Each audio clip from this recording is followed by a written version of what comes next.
Hello, everybody, and welcome back to another episode of Wasting Time with Faye. Genshin Impact special episode. It's the night before Turkey Day in America, and if you're celebrating, gobble gobble to everybody. I will probably be on tomorrow, but it will be special because I got into Zenless Zone Zero's beta test.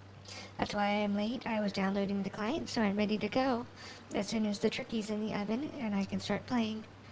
Um, Let's see. So today we are going to be going and looking for more clues inside the opera house because I really liked the way that this was going. I just wanted to stop last night where we did to make sure that we didn't run over because of the time constraints with the contest that's going on. And it makes it easier to be close to the 3 hour mark and consistently close to the 3 hour mark. So when I just count how many episodes I've done, I can tell whether or not I'm at my 30 hours or not. Let's see. So we're gonna go to Fontaine and we're gonna do that. I'm just running in circles because that's what I do when I think, and I don't know why. I even do it when I'm playing Ark. So anyway, let's go back to Fontaine.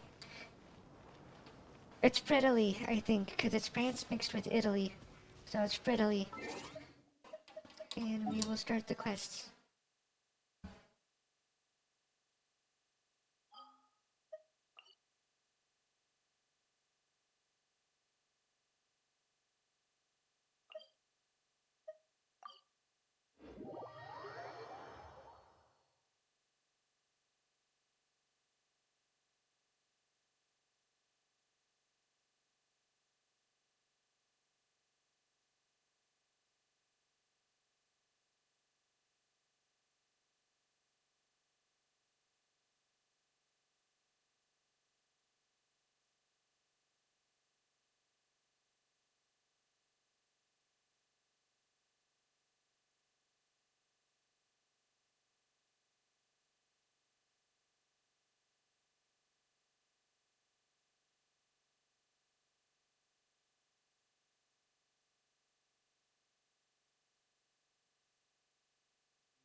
Now that is what I call a guard dog. Look, he's even got a uniform. It's the guard doggiest of guard dogs that there ever was.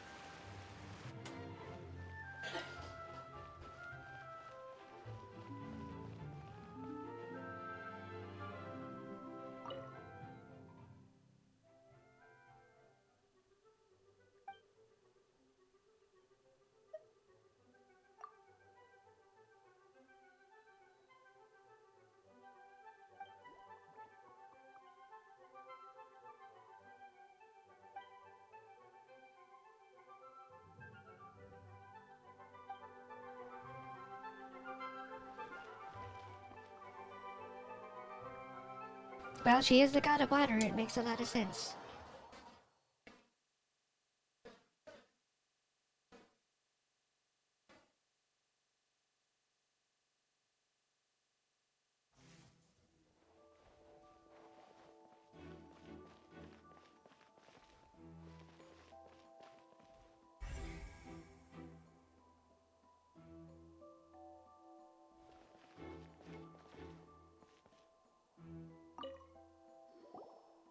Sorry, but no one can freely enter or exit the Opera House at the moment. If you wish to leave, you must register your identity with us first. No, we're not leaving. We're representing Linny and Lynette as attorneys, so we're investigating the case. Were you always guarding this entrance? Yes, after the Chief Justice gave the order, everyone coming in or out must undergo a strict inspection. So, the missing girl couldn't have left from here, at least, not from that point on. I doubt there was much opportunity then, either. How can you be so sure, Well, because I was in charge of security near the entrance at that time. I couldn't see Linny's performance from here, which was quite a shame. Just my luck. But still, I did not abandon my post, and I stayed put no matter how loud the applause was. If someone had so much as even approached the door, I would have noticed it, let alone if they had tried to leave. We Melusines are good at that sort of thing, you know. So, it's safe to say the girl couldn't have left through here. Alright, thank you for your help. This'll be useful info.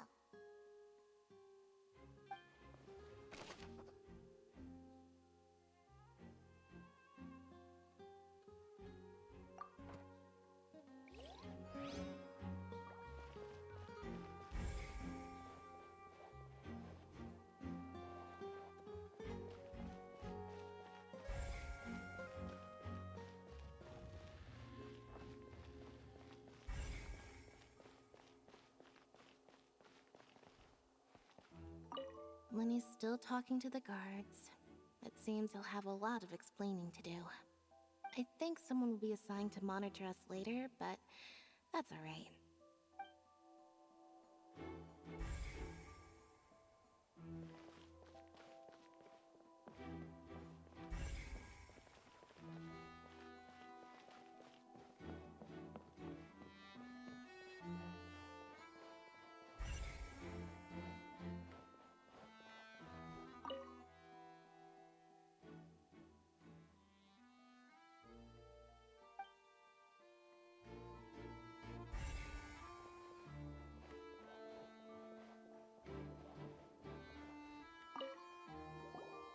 I see that you're investigating the area. Well, it just so happens that I'm interested too. If you find any new and interesting leads, be sure to share them with me, alright? We don't have too many thoughts yet.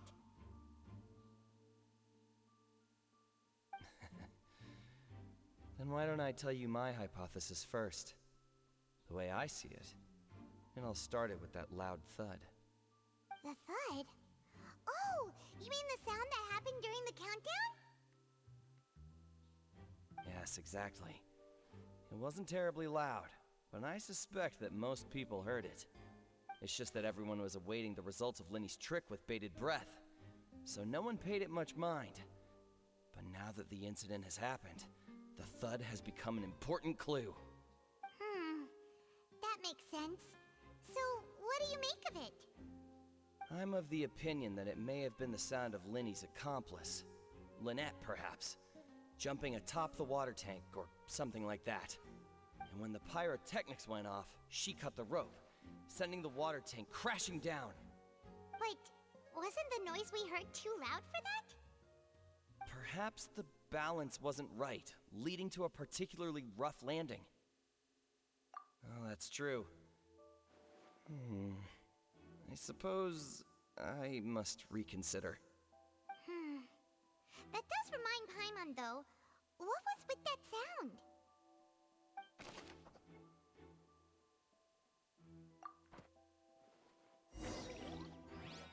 We've checked everything of note here at the performance venue.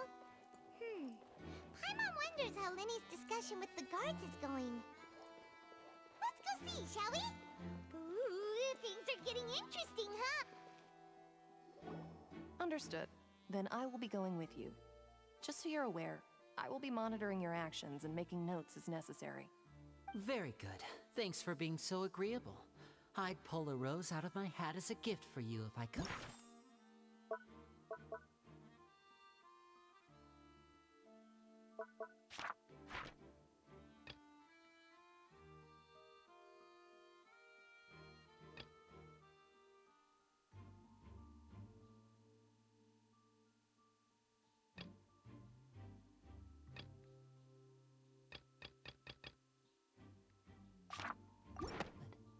You may spare the pleasantries.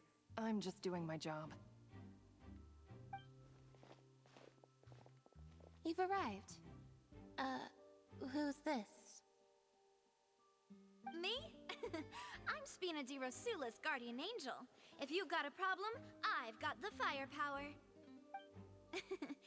Sorry, I got a little carried away there. Call me Navia. I'm a partner of theirs, and will be helping investigate this whole situation. And these are my companions. Would you mind if they join as well? Fine by me. Oh, new helpers? I would be I hope most she goes grateful. into the gacha pool. And me too. Well, let's just say we're tagging along. It's not every day you get to see the secrets behind magic performed on such a large scale. I appreciate your kind interest. Come with me. We'll be heading below stage.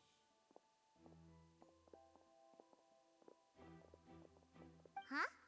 Below stage? Yes, a world of secrets is hidden beneath this magic box, prepared specifically for this switcheroo trick. But before I reveal everything, you should have a look first. Notice anything strange here?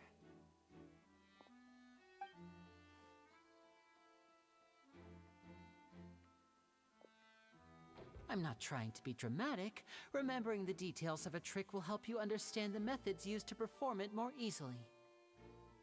Huh. Weren't there balloons and other decorations here? Where did all that go? Ah, good eye. That said, you're still far from discovering the answer. The back? You mean the inside of the door? What's different about it? Paimon didn't notice anything. Very good indeed. I thought you might not be able to catch that, given that you were sitting in the first row. The back of this door was patterned. Those patterns are now gone, replaced by a smooth wooden board. So, if you put 2 and 2 together, what do you get? Exactly. All right, let's go. I'll tell you how it works as we head down.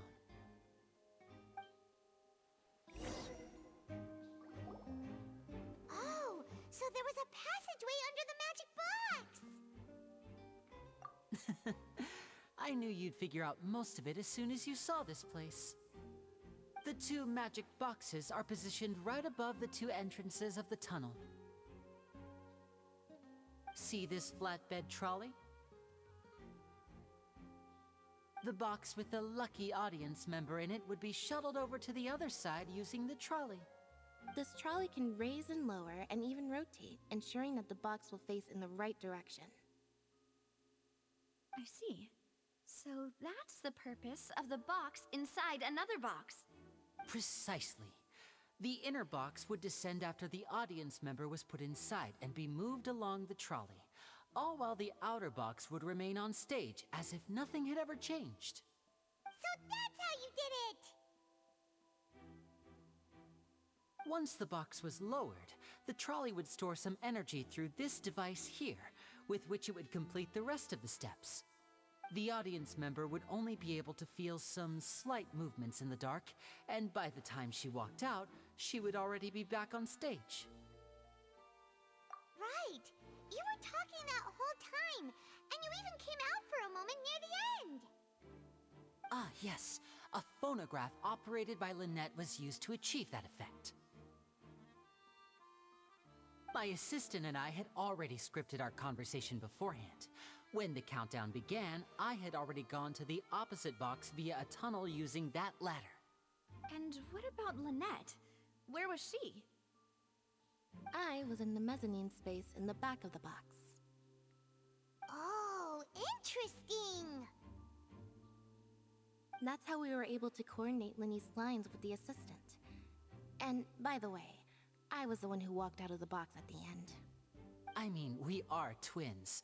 All it takes is a change of clothes and no one can tell who's who. And that's my favorite part of this trick. Only Lynette and I can perform it. So that's how it all worked! Wow! Every detail you revealed was more amazing than the last! Lynette would briefly walk out of the box and then go back in. jumping into the tunnel and escaping before the box on the trolley could finish ascending. And then I walk out of the other box in the audience area, and the trick would be complete. The operative word here being would. But as you saw, Cal was in the box, not our audience member. She, on the other hand, mysteriously vanished. We really don't know how that happened. If not for that interlude, this would have been an astonishing trick. I probably never would have figured out how you pulled it off. And yet, to think that someone was able to use this magic trick to commit a crime. Could we have a look around? I think we can come up with some more leads. This is the scene of the crime, so Linny and Lynette are not permitted to stay here. I'll escort them back up. Yes, of course. No need to be so strict now. I won't disappear into thin air, you know. Thanks, everyone. We're counting on you.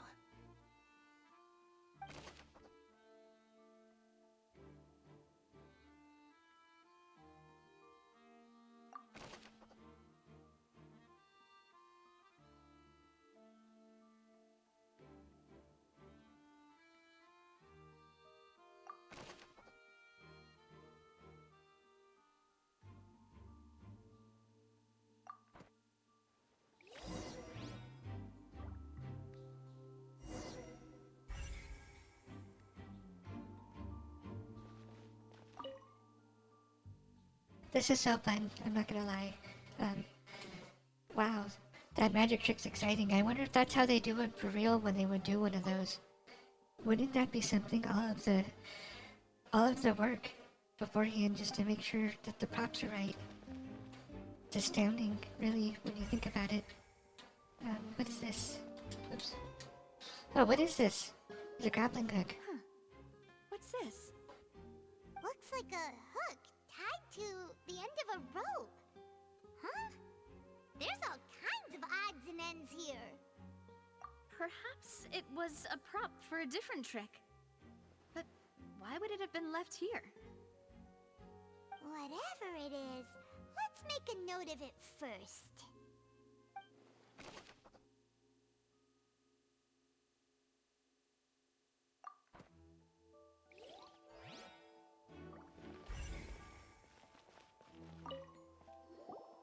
The floor is wet. Please be careful not to slip.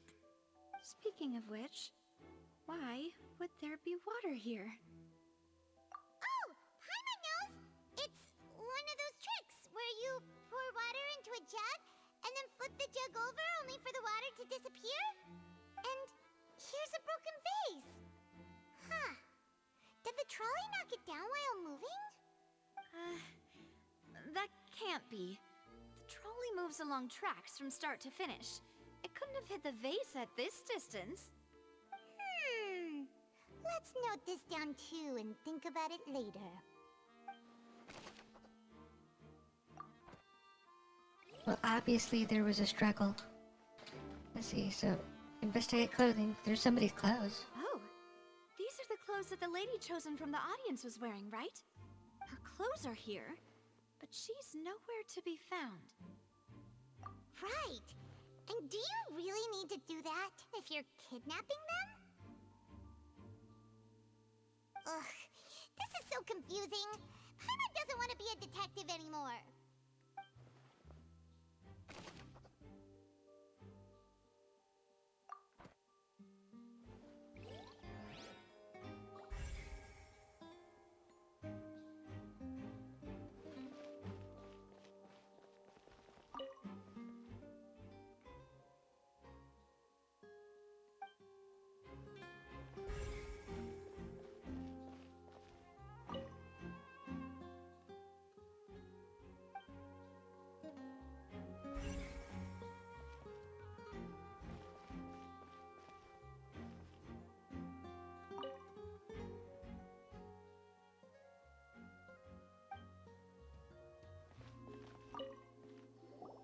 What is this place?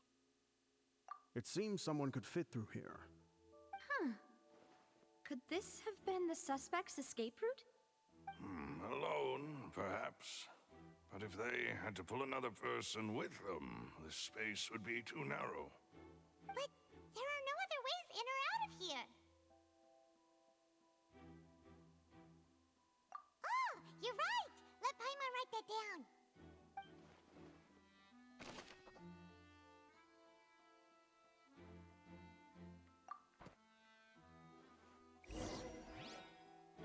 Seems we're just about done investigating down here. Yes, let's head back up.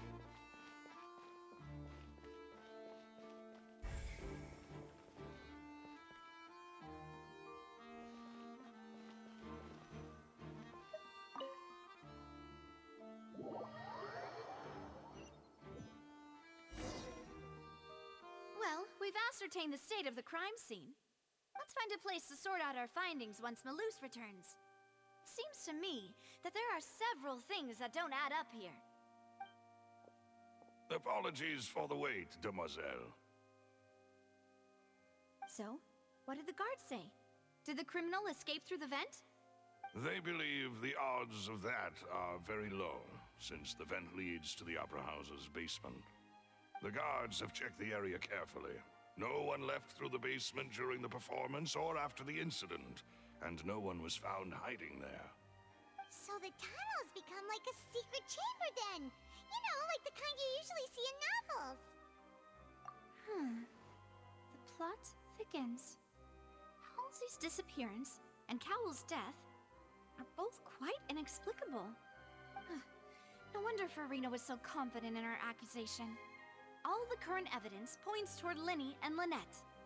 In other words, the charges are very likely to be upheld unless we make some considerable progress. Charges and then trial. So if the charges are upheld, they'll announce a sentence? That's right. This is how a trial goes in the Opera House. During the proceedings, the Chief Justice and the Oratrice will hear statements from both sides. That's right. This is how indemnitium is produced. The statements from both sides, the defenses from attorneys, witness testimonies, and even the audience's emotions will all be projected on the Oratrice. To put it simply, it's as if the Oratrice has its own will, and is a judge in its own right. This also precludes any kind of favoritism on the part of the Chief Justice.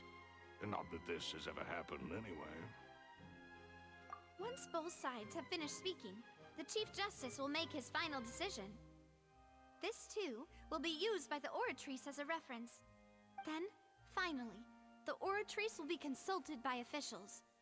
The result it returns is the will of justice itself. Huh? So that machine is the one that actually decides? Paimon thought Neuvillette called the shots. In practice, there is very little difference. Both have always come to the same judgment, which is why people have great faith in the Chief Justice. Ah, yes, the guards also asked me to convey that none of us will be allowed to leave this place before the trial. Huh? Why? Because we've chosen to act as the twins' proxies. That makes us persons related to the case. They're concerned that we might be colluding with outside parties, or that we might find outside help to disrupt the case. And even if that were not so, it could prove problematic if we happen to spread key information about the case ahead of time. I'm ready to break out at any time.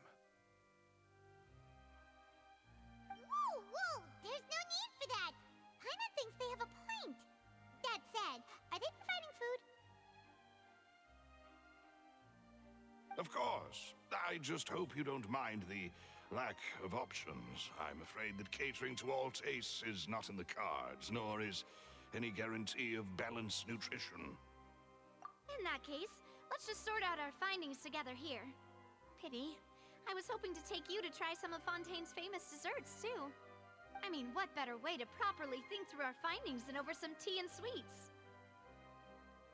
And Chief Geo, we're gonna want her if she's in. Seem like such a bad Maybe idea she's already after all. out. That would be nice. Just kidding, just kidding.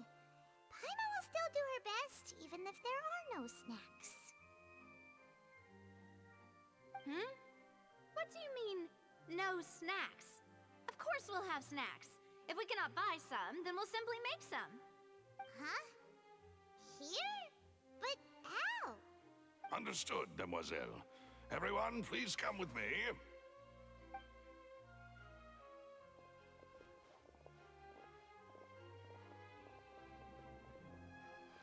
Wait, you're carrying a portable stove with you?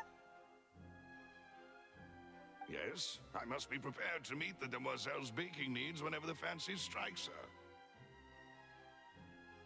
I have eggs, sugar, and almonds at the ready. Good work, you two. Then I'll get to it. Please sit tight for a moment. You'll get to taste my awesome snacks soon enough. These three are quite the interesting group.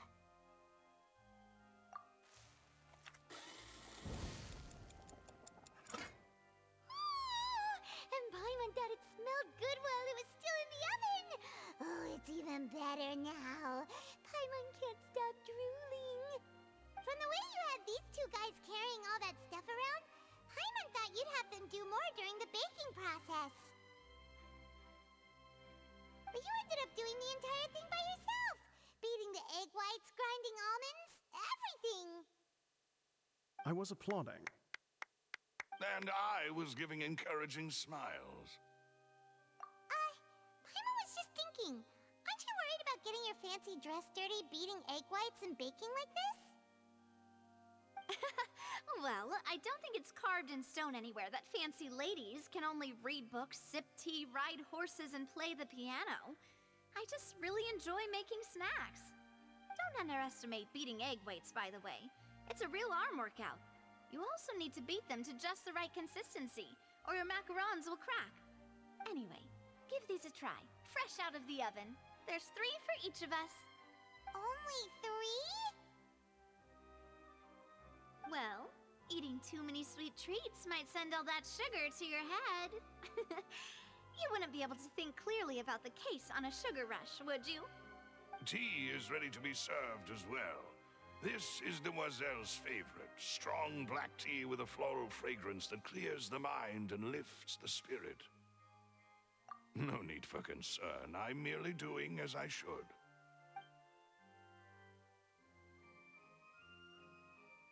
All right then. Down to business. As Paimon mentioned previously, the tunnel seems to be something of a secret chamber.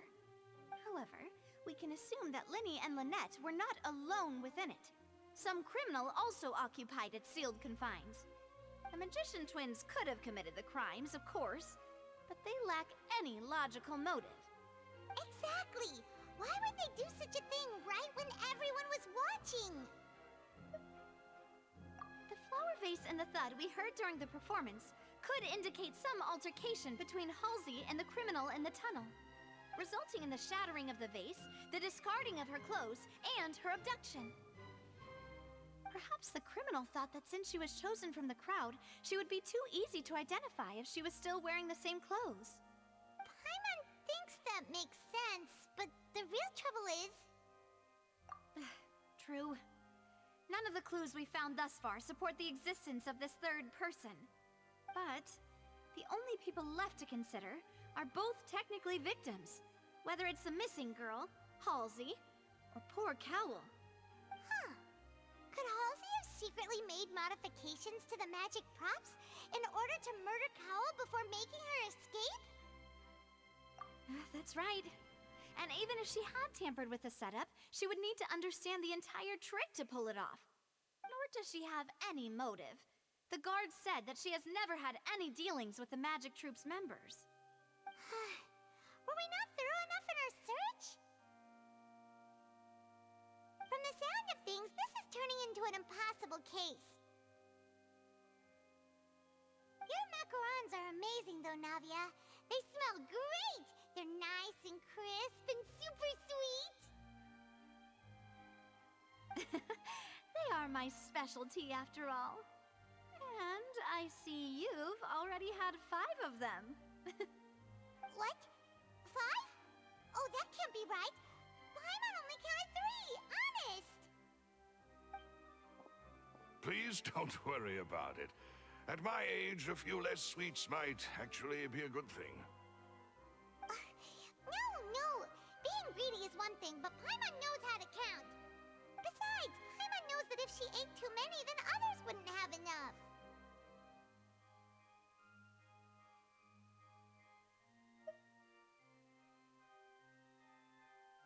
Wait, even you don't believe Paimon?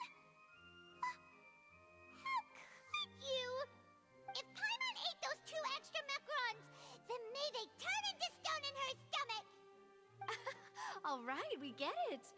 Well, I suppose one of us might have gotten too engrossed in our chat and eaten them by mistake. No big deal.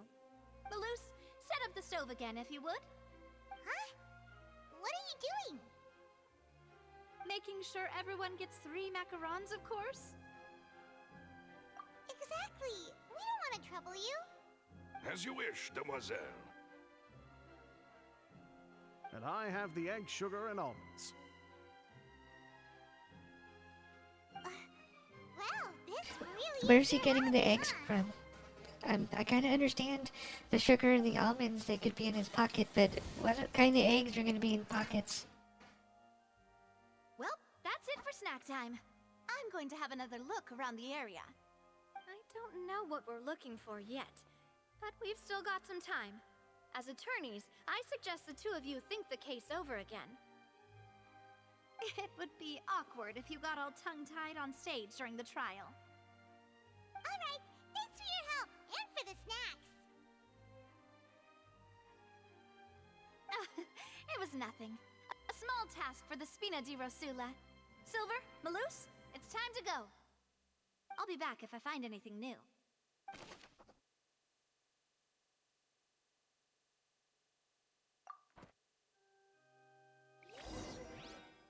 All right, it's time to put our heads together. We've got to get our defense ready for the trial. Oh, it's probably gonna be a long and difficult case. There's no point in worrying about that now. We just need to prepare. Here, take Paimon's notes. They should help you review the situation.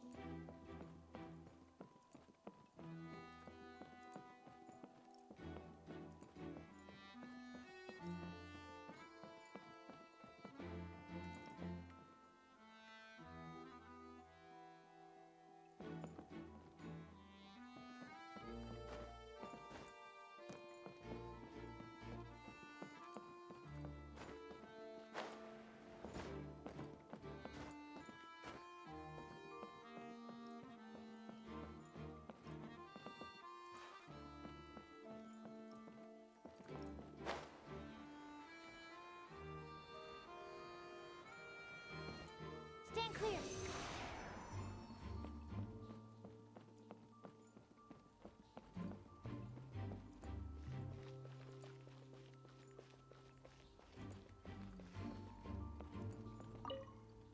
If you do encounter Miss Halsey, please contact the guards immediately.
What do we do? The whole situation is so confusing. Good plan. Impossible things don't just happen. We'll get to the truth one way or another. Just relax. Even if everyone else suspects Lenny and Lynette, At least we will be supporting them from the stands. Besides, I doubt Farina understands any more about what happened than we do. Thanks, Navia. Well, we'll be going then. Best of luck to you.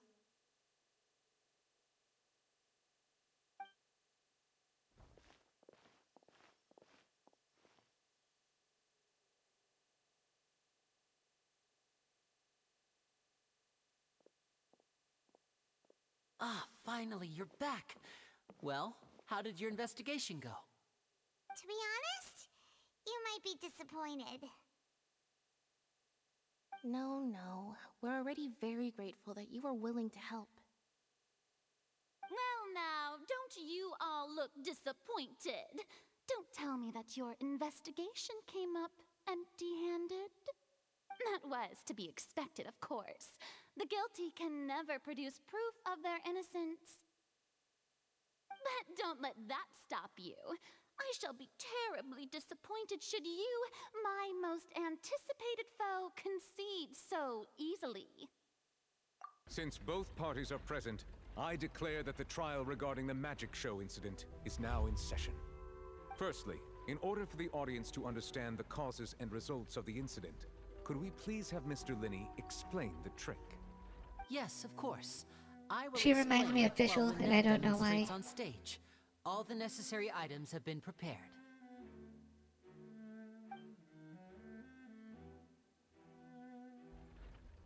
Thank you, Mr. Linney. In that case, I take your statement to be that you ran to and remained hidden within the magic box in the audience stands once the trick began, and thus could not have committed the crime. Is this correct? Yes, that's correct, Your Honor. In that case, I call upon the prosecution. Lady Farina, do you wish to refute his statement in any way? Why, of course I do. Allow me to take the first shot and break this case wide open. Mr. Linney is clearly lying. There is no way you could have been in the box the whole time if you were to abduct Halsey and murder Cowell. In fact, I'd say you were hardly in that tunnel at all. That is simply your hypothesis based on the presumption that I'm guilty. Oh, is that so? And if I may ask, what did you hear while you were inside your box? The roaring countdown of the crowd, of course. That's how I kept track of the time and built anticipation for the finale. And you didn't hear anything else at all? Nothing that might leave an impression of any kind? No, nothing. I see. But when the count reached 30 seconds or so, there was a thud. One so loud that I believe practically everyone heard it. Huh? Hey, hang on. Something's not right here.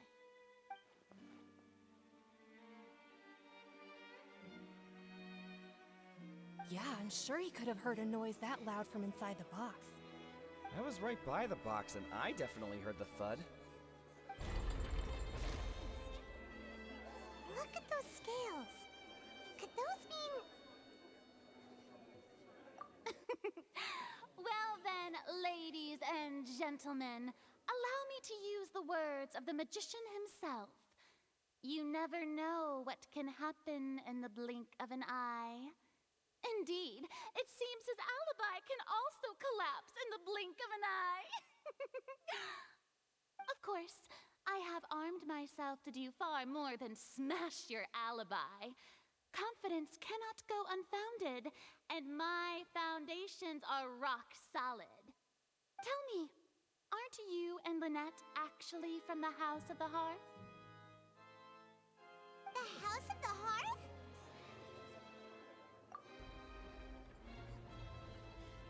No wonder they did something like this. So the serial disappearances were the Fatsui's doing. Now it all makes sense. I've got a feeling that what happened on stage probably wasn't just an accident. That's irrelevant. Our identities have nothing to do with what happened. Indeed. Then perhaps you you could tell us everything that happened during that 1 minute. Your first priority is to prove yourself innocent after all. I'm sure there is little that needs to be kept secret now. Unless your script already has holes in it. The Outlander is speechless. My, oh my, don't they look flabbergasted? Now comes the infighting and discord, I suppose. This was almost too easy. Good thing I made all those preparations. Seems the all-nighter I pulled last night is really paying off. Hey, Linny! Why didn't you tell us this before?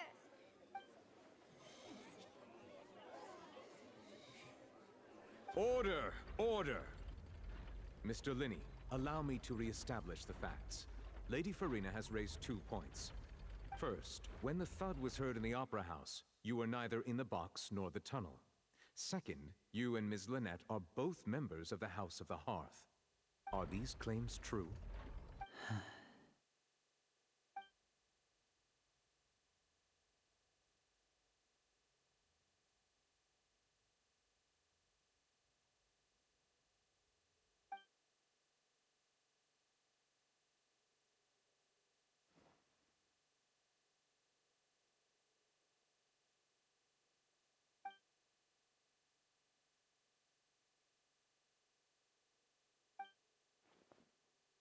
Please answer my question, Mr. Linney. I'm sorry. Yes, they're true, Your Honor.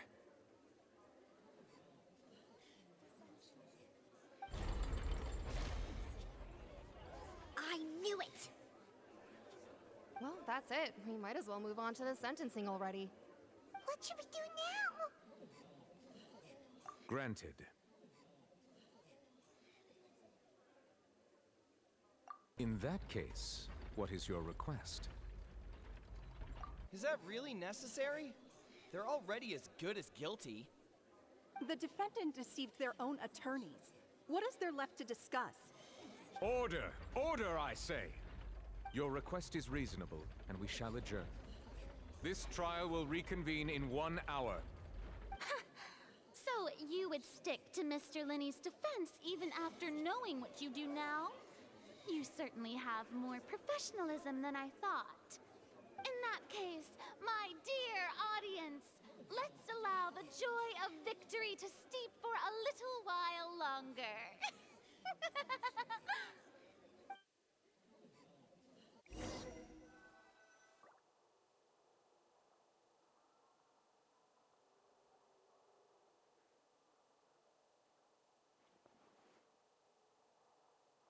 Well, this is awkward. I didn't think the Hydro Archon would dig all that up. I'm sorry, Traveler and Paimon. Yeah, sorry.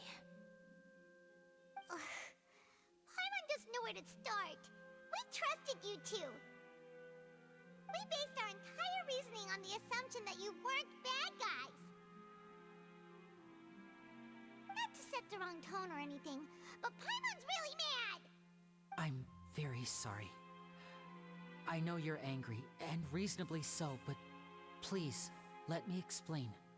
I know you've clashed with the Fatui several times before. I wouldn't be surprised if just hearing the word is enough to make you upset. But our organization is very, very large, and the Harbingers have very different personalities and goals. Right now, we want to save people. As many as we can. That's right. I'm sure we're on the same page when it comes to this nation and the disaster that its people might face. I knew if it weren't for our respective identities, we could become good friends. That's why I didn't wish to flat out lie to you, but chose to hide some details instead. The truth is very important, but being completely transparent about everything would see us spending more effort than we need to. Right. So, you be the judge. Heck, if I were you, I fear that I'd even struggle to trust me at this point. You met a Fatus who works as a magician, a trickster by trade. all by coincidence, too. But still, I'm asking you to trust me. I am no criminal. At least, not in this case. Sorry. Please forgive us. Well, you both say that, but... Right. Let's hear your answer first, and no lies now! Of course. I'll answer any question you ask. We've been trying to find out how the Oratrice operates. We want to know why it has a consciousness. Why can it deliver sentences accurately?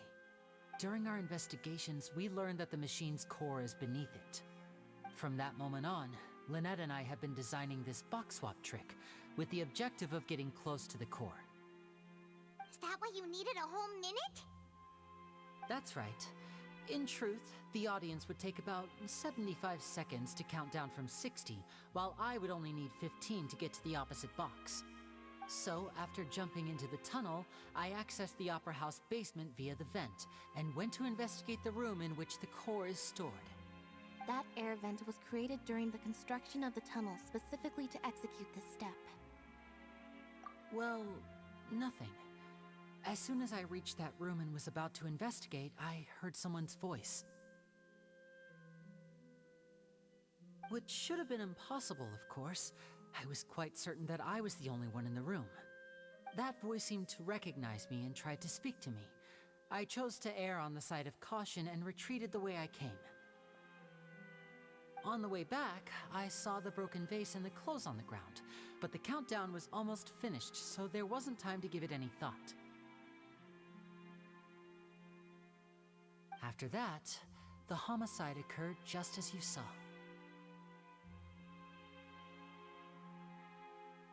Well, that explains why you didn't hear the thud. Because of that prophecy I told you about, of course. We must know all we can about this nation's secrets in order to deal with that prophesized crisis. That's the only way we can save everyone. So, there you have it. The whole truth. I swear, I didn't hide anything from you this time. It was never my wish to proceed under this cloud of mistrust either. But like I said earlier, you can be the judge. If you want to leave because you don't trust the Fatui, there's nothing I can do to stop you. Well, Traveler, you decide. Paimon will follow your lead however you choose.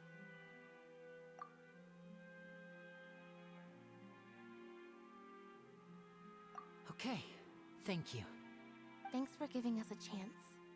The current problem is that the scales are tipped pretty badly against you two. If we want to refute the Hydro Archon's accusations, we're gonna need a seriously watertight defense. Huh? Oh, Paimon thinks she gets what you mean.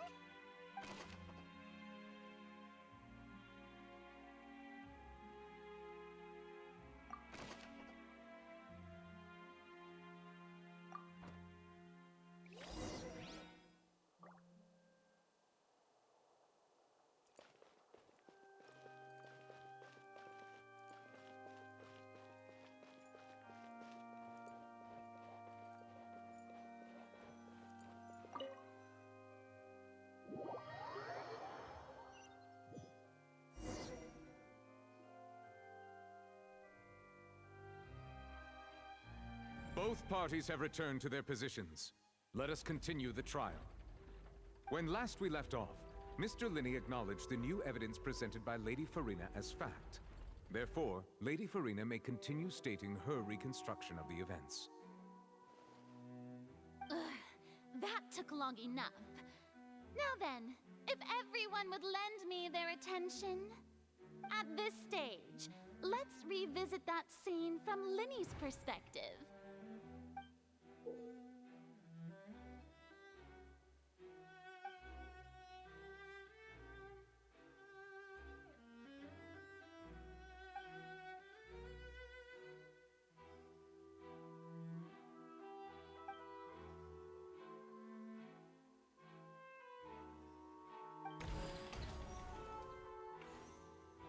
As the countdown began, he entered the tunnel.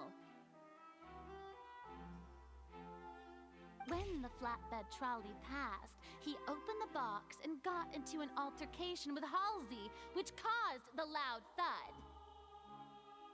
He did not realize that the sound could be heard by everyone in the opera house, which is why he claimed earlier that he could not hear the sound. Finally, he used the vase to knock her out, before making her change clothes to prevent others from recognizing her. At this time, Cowell arrived in the tunnel, having heard that strange noise, and caught Linny red-handed.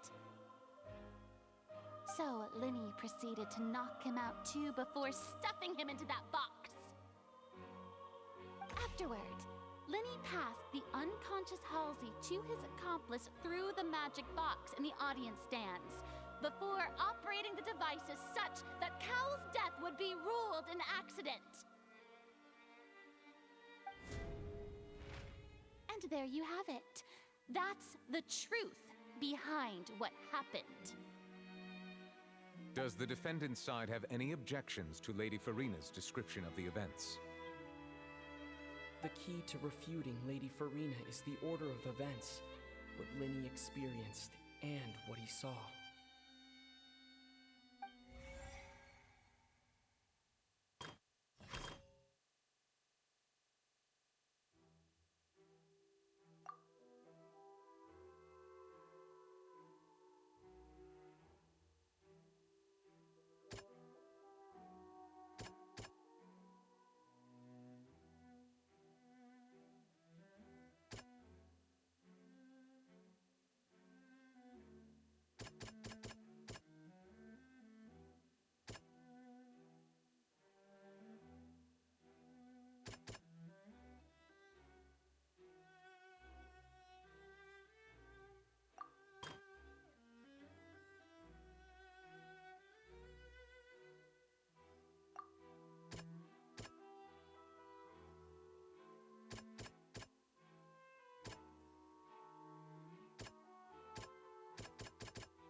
According to Linny, he left via the vent after entering the tunnel. He couldn't have had that altercation with Halsey.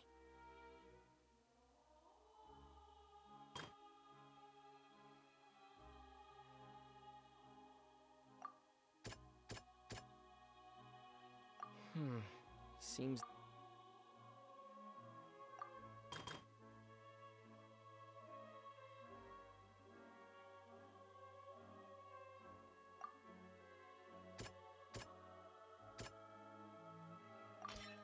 Linny did not take part in the underground altercation. He only witnessed traces of the aftermath.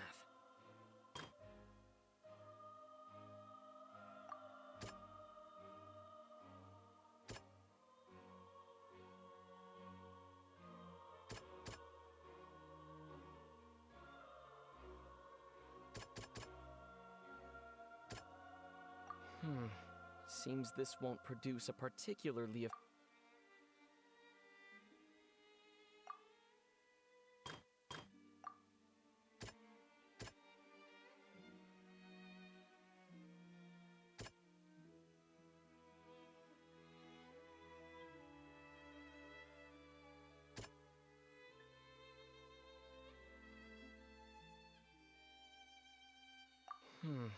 See.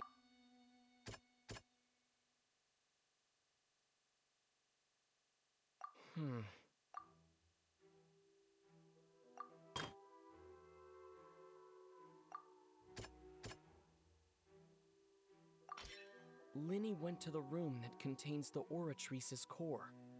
This is the actual truth. Attention! Ace Detective Paimon has something to say! When the countdown started, Linny did indeed go into the tunnel. But he immediately used a vent to access the Opera House basement, which is where the underground core of the Oratrice is stored. Once he reached that area, he heard a voice in what should have been an empty room. Since he felt something was amiss, he returned immediately. The crime scene had already developed by the time he reached the tunnel again, and in order to complete the magic trick, he did not remain there for any length of time. Finally, he reached the surface, and that was when the accident happened from his point of view. Therefore, he's innocent!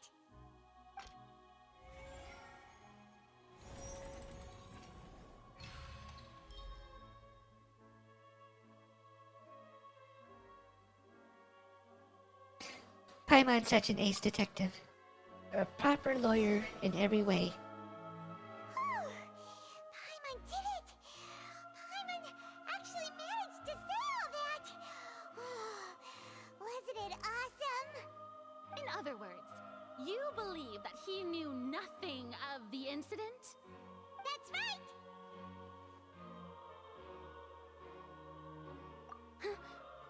My reasoning? If that's the case, then if Carol hadn't entered the tunnel, who was the entire setup meant to kill? Assuming that what you say is true, Linny only needed to kidnap the young girl to cause a new disappearance case. What would the point of killing someone on stage be? Oh, they have a point. That's right, you tell them! And that's why they're partners of mine. They've managed to turn things around. Oh, well, your denial is very strident, I'll give you that. But what proof do you have to back your claims? Of course I do. If he had been in the magic box the whole time, how could he have not heard that sound? Why do you ask? You're saying that he wasn't?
That's right! Linny wasn't in the box or in the tunnel. That's why he didn't hear anything strange during the performance. This means that when the crime happened, Linny had already entered the basement via the vent. The same clue you used to disprove his alibi has now become the best proof! How do you like that? Well played. To think you'd use such logic. Well then, if it wasn't Linny who committed the crimes, then who was it?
there have been a third person involved?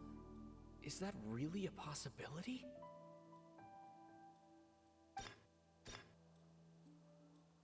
Halsey is the missing person and an ordinary audience member. Or did she have her own scheme all along?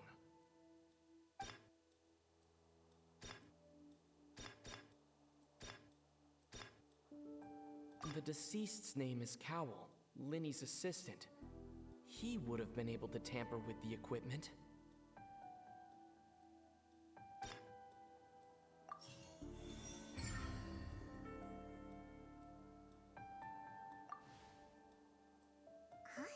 Huh? That can't be right. Are you serious? The killer was, in fact, Cowell, the deceased! Oh, is that so? How interesting! Let's hear your reasoning then. What I must do next is recreate the truth. What Cowell did, and how he went from would-be perpetrator to victim.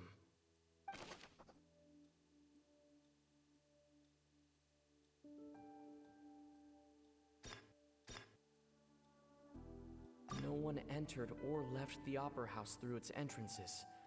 So where would the criminal have wanted to take Halsey? The deceased's name is Cowell, Linny's assistant. He would have been able to tamper with the equipment. The sound we heard may have come from a clash between the missing Halsey and the criminal.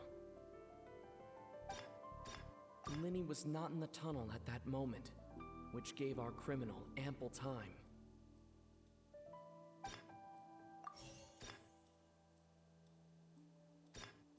It would have been tough for both people to fit into that vent.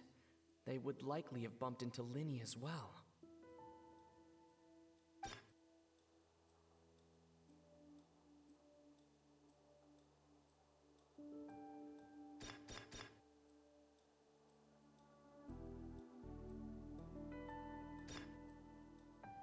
The deceased's name is Cowell, Linny's assistant.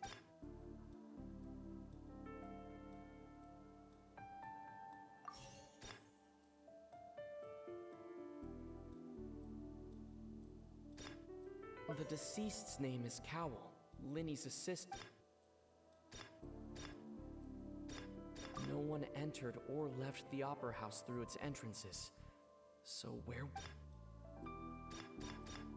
The sound we heard may have come from a clash between the missing Halsey and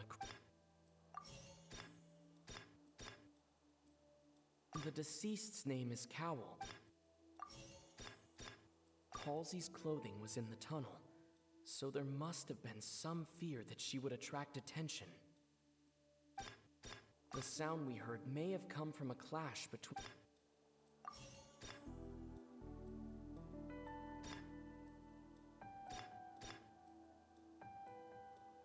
Halsey's clothing was in the tunnel.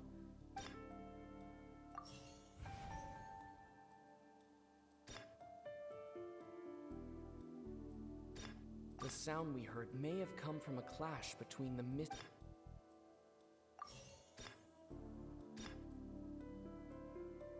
It would have been tough for both people to fit into that vent. They would likely have bumped into Linny as well.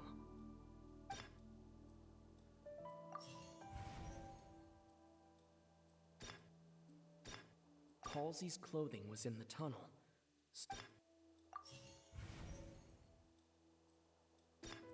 No one entered or left the Opera House through its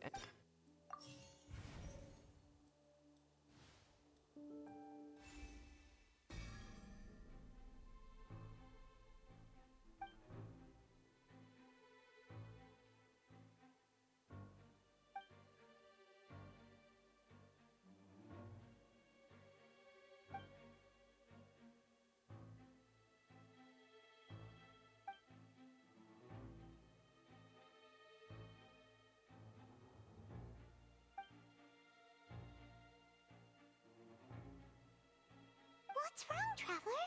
Are you still having trouble figuring things out? I see how it is. So this was all just a bluff.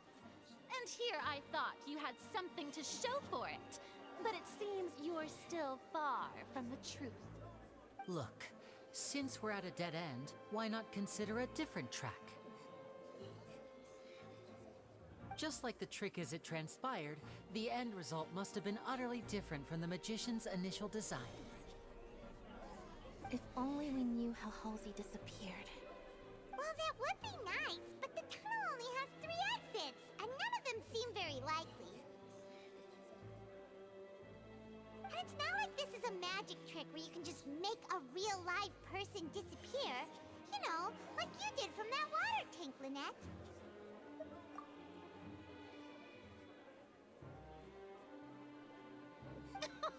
Excuse my interruption, dear opponents, but do you not see that the crowd is growing impatient? There is no greater sin in this opera house than an awkward delay in the performance.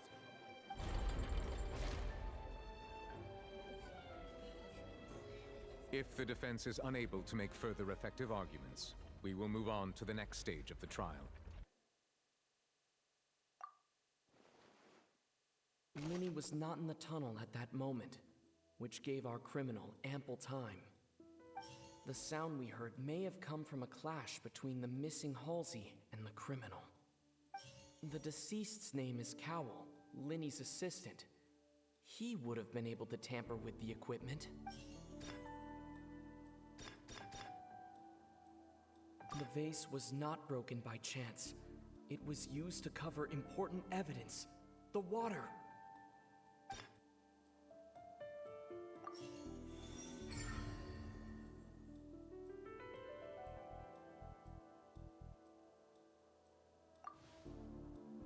Oh, Paimon gets it! It all comes together if Halsey disappeared instead of being kidnapped.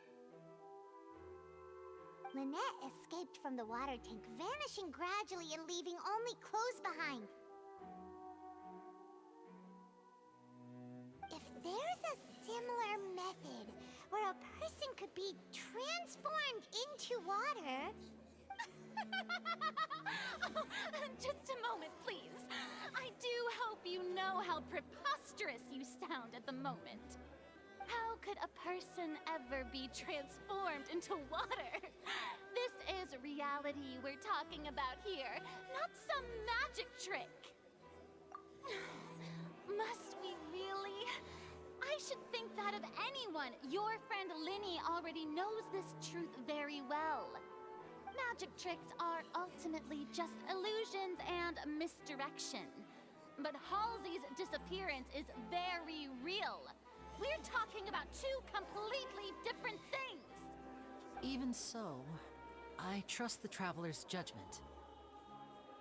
The truth must be out there somewhere. Perhaps some new line of reasoning may open if we try to gather all the focal points that don't make sense. Since Cal was the deceased, we haven't placed much attention on him. But given that we aren't making much progress with the case, it wouldn't hurt to have a look at his belongings, would it? People really do come up with all sorts of harebrained schemes when at the end of their rope. The way I see it, your suggestion that we broaden the scope of our investigation is nothing but a tactic for stalling the trial. Nevertheless, I believe that this is a reasonable request on the part of an attorney. Since the trial does indeed appear to be at an impasse, I believe that additional evidence may help us make more progress. Guards, please step into the lounge and examine the personal effects of the deceased, Cowell.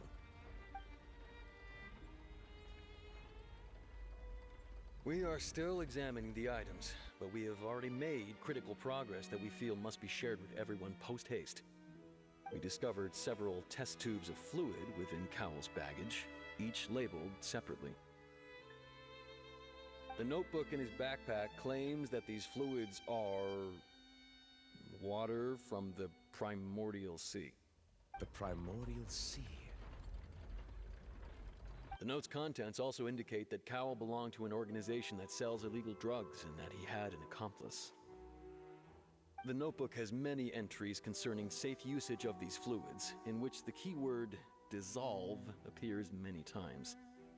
One of these tubes was labeled Opera Epiclese, along with yesterday's date. It is empty. The notes also state that these dissolution properties work exclusively on people from Fontaine. It's likely that Halsey was chosen as some sort of test subject.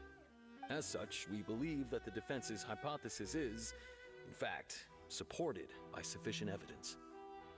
You've got to be kidding! People dissolving into water? Could something so ridiculous actually be true? Wait a moment. This reminds me of a certain prophecy, but it's just a That sounds coincidence, disgusting. I don't even know. Huh. If people can become water, does that mean that the water tank's real use was as a means to hide water stains? And if Cowell was targeting that girl... Wait just a minute. Could that mean... You two, with me, quick! Demoiselle, wait! What about your partners? Let's go. Just trust me. Order! Order! It is undeniable that further examination of the deceased's personal effects has yielded some surprising results, but we cannot yet verify the veracity of these clues. Still, let us assume that these clues are indeed authentic, albeit with the understanding that Ms. Halsey has yet to be found. Guards, please continue examining the items along these lines. Mr. Linney, it appears your hypothesis is supported by the evidence, so please continue speaking. Of course. Thank you, Your Honor. If we uphold this hypothesis, I believe that many of this case's seemingly unrelated clues can be connected together. Right! Like the metal hook! That one didn't make sense at all. Let's think about this. Cowell's methods must have something to do with that water from the primordial sea.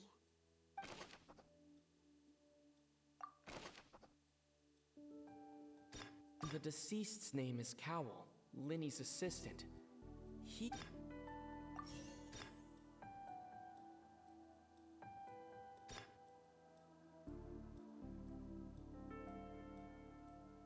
Now it seems like the hook rope was not meant for another magic trick, but was instead some form of triggering mechanism.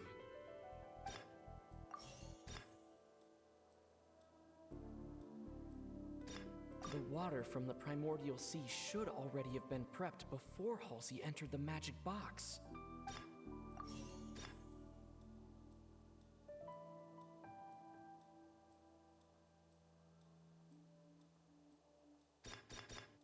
The rope that held the water tank up was lit by the fireworks and snapped. As such, the focus here is on the water and not the tank.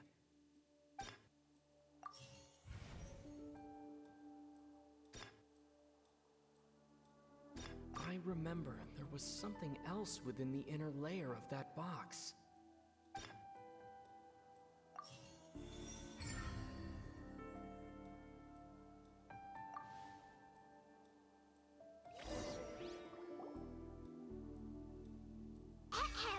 It's Ace Detective Paimon's time to shine again! In the original plan, Cowell would tamper with the water tank rope and the number selector securing his target. When the magic box containing Halsey was lowered, the metal hook would retract gradually and pierce the balloon at the top of the box. When the balloon attached to the box popped, the water from the primordial seed inside it would pour down and dissolve Halsey. Afterward, Cowell would enter the tunnel and break the flower vase to conceal the water inside the tunnel, with the remaining evidence being covered up by the water tank on stage. But he encountered something unexpected in the tunnel, and wound up being fatally hit by the same water tank he meant to use to cover his tracks. Huh. That does make sense. That actually links together a lot of the more confusing pieces of evidence.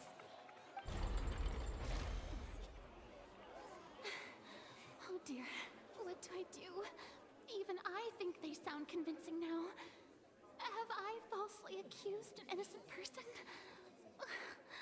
What a humiliation. Now, It seems like the only point of contention remaining is the exact circumstances that led to Cal's death. His notes mentioned he had an accomplice who could be related to the situation. On that note, the guards have just contacted me indicating that they uncovered new evidence. I shall now invite him on stage to share it with us. Thank you, Your Honor. We were just inspecting the luggage of the other people involved in this case. And we found an identical sample of the water from the primordial sea among Linny's personal effects. What? That can't be. Oh, I see. Well, how wonderfully comedic to have your own counterattack only to come back and wound you. Does this not clear all doubt? My dear citizens, my loyal audience, allow me to present my reasoning and bring this performance to a swift close. Linny did not need to take part in the dissolution of the young woman at all. Indeed, he did leave the scene via the vent.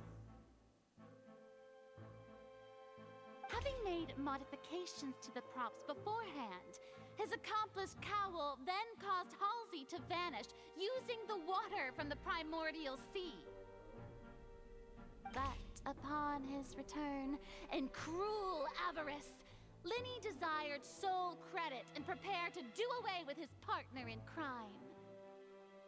Ultimately, he knocked Cowell out, and the tool meant to cover the crime up also became a murder weapon. Now, as much as I regret having come to such a viciously straightforward conclusion, it does seem that the famed Fatui is quite the cold-blooded and ruthless organization. Am I right, Mr. Linny? We've used up all the evidence we collected. There's no way for us to make a rebuttal here. Is this the end of the road?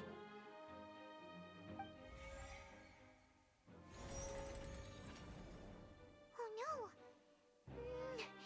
Paimon can't think of anything either. It doesn't look like there's any way around this. Seems using the water as new evidence was too good a move. Why did this have to happen now? I think we've all seen enough now, and we have ample witnesses to my flawless reasoning. I believe this is indeed the finale. Now then, my good, noble Chief Justice, should we not, in your view, excuse me, everyone, but I must interject. Miss, I must ask you not to shout, and to respect the ongoing legal proceedings. Oh, come on. Don't be hasty. I have a good reason for interrupting, you know. Now, would anyone here like to take a little break from all this debate and see a little magic? I'll show you an amazing trick. One that can bring a young woman who has disappeared back in the flesh, right before your very eyes. Please, do the honors, Mr. Linny, if you would be so kind. What in the world is she saying? No offense, miss, but miracles like that are beyond my scope as a magician.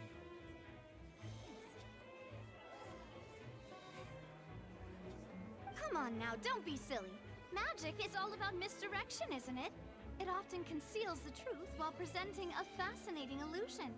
But once everyone believes the illusion, can't magic reveal the truth to them once again? And wouldn't such a trick be the most marvelous finale to today's performance? Come on, Linny and Lynette. Give it another go. Don't worry. Spina di Rasula has made the necessary arrangements on your behalf. But, as the magic makers and stars of the show, I think I should leave the final performance to you. I understand.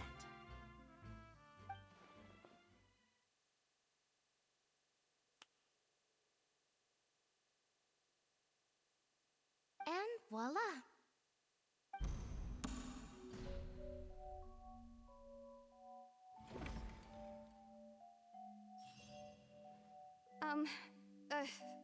sorry for the interruption. Wait, isn't that Halsey? So the whole thing about people dissolving wasn't true after all? To be clear, I'm only here because this person told me that if I testified, the merit of doing so would lessen my sentence. I was hiding outside this room listening to the proceedings because I was afraid that I would be the one put on trial.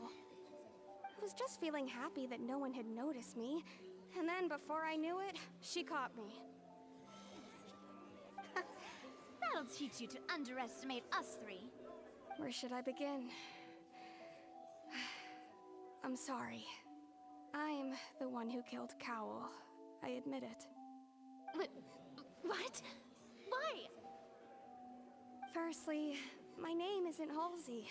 It's Lillian, and I'm originally from Mondstadt.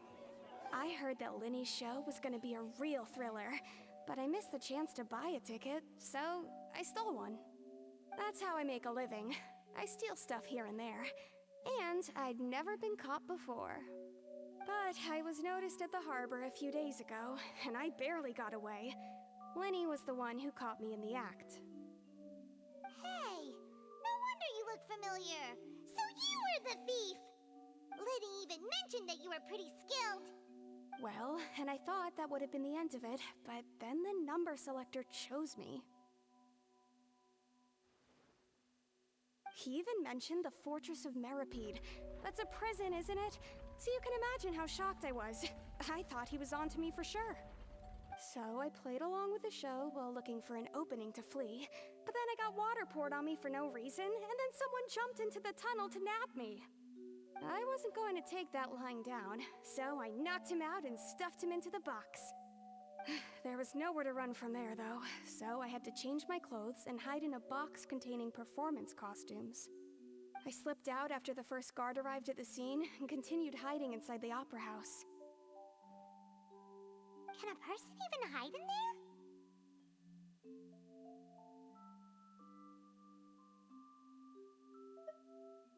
But I swear, I didn't know that the water tank would fall down. Really, I swear it. Had I known that, I wouldn't have put him in the magic box. I may be a thief, but I'm no killer. Well, that makes everything pretty clear now, doesn't it? This time, we need to tell the entire story from Lily-Ann's perspective.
The strange sound wasn't from a fight.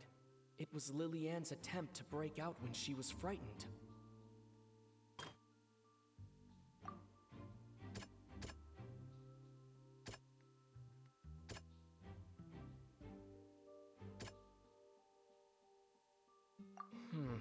See?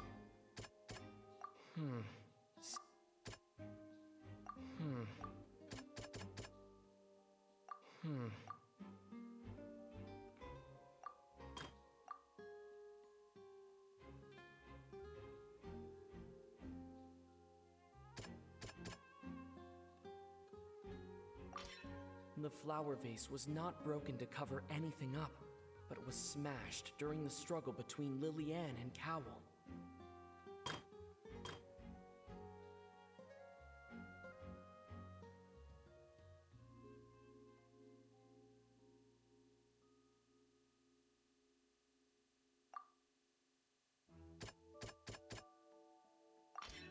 Lillian was afraid that she would be recognized if she left, so she changed clothes and hid, biding her time. Just what one might expect of an experienced thief. And it's Ace Detective Paimon time! Having been selected out of the blue, Lillian panicked. Her panic only intensified after she entered the tunnel and had water poured on her head. So she kicked the door open, producing the thud we all heard. Hearing the commotion, Cowell leapt into the tunnel, only to discover that Lillian had not dissolved. He did not know that Lillian was not from Fontaine, but was a thief who made her way in by stealing a ticket. Mistakenly believing that the water from the primordial sea needed time to take effect, he tried to force Lillian back into the box. The two broke the flower vase during the struggle, but Lillian came out on top, knocking Cowell out and putting him in the box. With no way of escaping, she changed her clothes and hid in the costume trunk until the performance ended.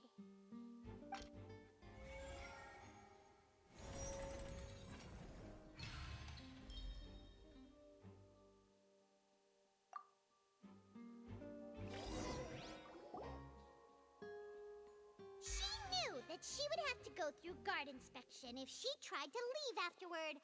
So, she has been trapped in the Opera House these last 2 days. She had already become desperately hungry by the time we were chatting over macarons. So, she swiped 2 of them right under our noses. Talk about a sneaky thief.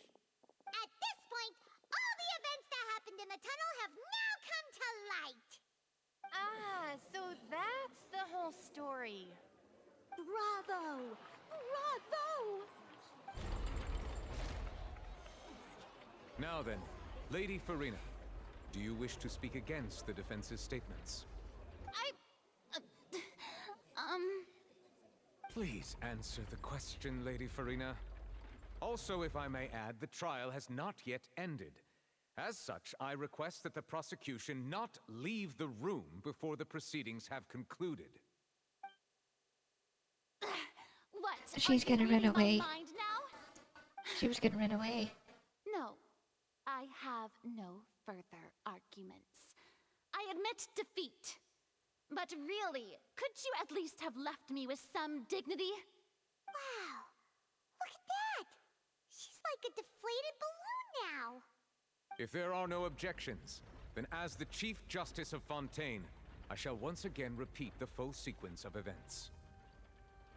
The actual perpetrator of the serial disappearances, Cowell, selected his next victim from the audience reservation list. With some modifications to the selector, he could ensure that the pre-selected young woman would be chosen. To cover up any evidence while committing the deed, Cowell thought of allowing the water tank to fall, which would conceal the water left behind after the young woman was dissolved. He also tampered with the rope suspending the water tank, using the fireworks at the end of the performance to cause the tank to drop and hide the watermarks. He poured the water from the primordial sea into a balloon during the preparation of the magic box and stuck it to the box's lid. Finally, he passed the prepared hook on a rope through the gap in the magic box's door when bringing the young woman to said box. When the magic trick officially began, the box containing the woman was lowered into the tunnel, tightening the hook rope and bursting the balloon containing the water. If all had gone to plan, the young woman would be dissolved at this time. However, Lillian was not from Fontaine, and thus fled the box with a loud noise.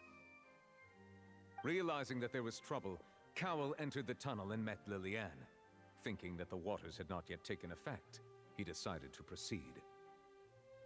However, his opponent was more capable than he thought, and he was overcome, knocked unconscious, and placed into the magic box, and thus became his own final victim.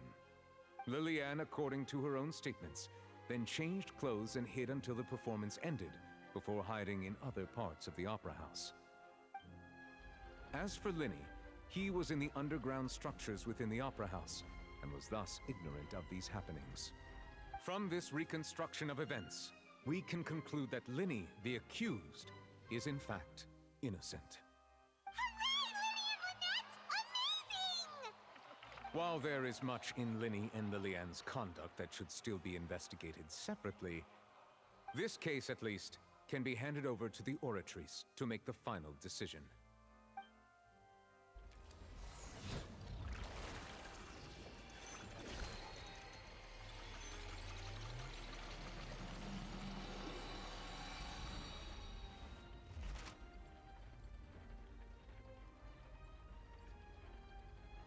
As such, Linny and Lynette are officially declared not guilty.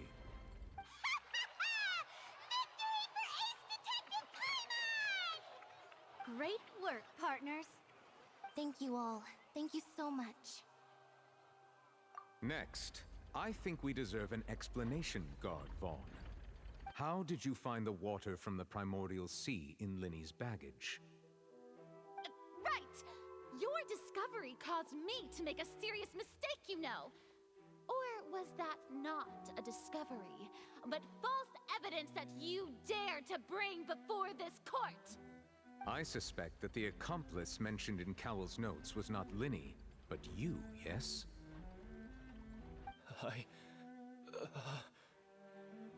I'm sure you know what you must do to lessen your sentence. Speak quickly! Unless you want to earn yourself a one-way ticket to Coupon Town. I was just following orders.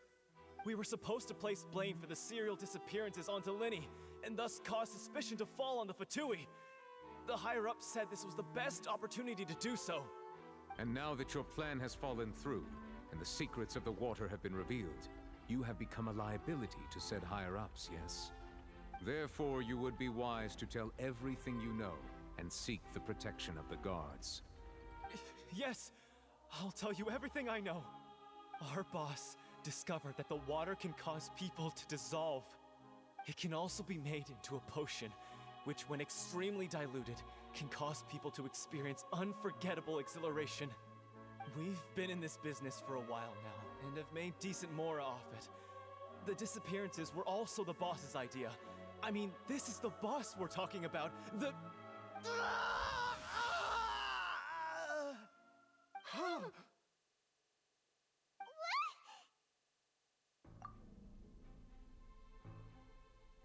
And now he can no longer talk. Such ruthlessness. I shouldn't have expected any less of them. An outrageous act. All present, please submit to inspection immediately.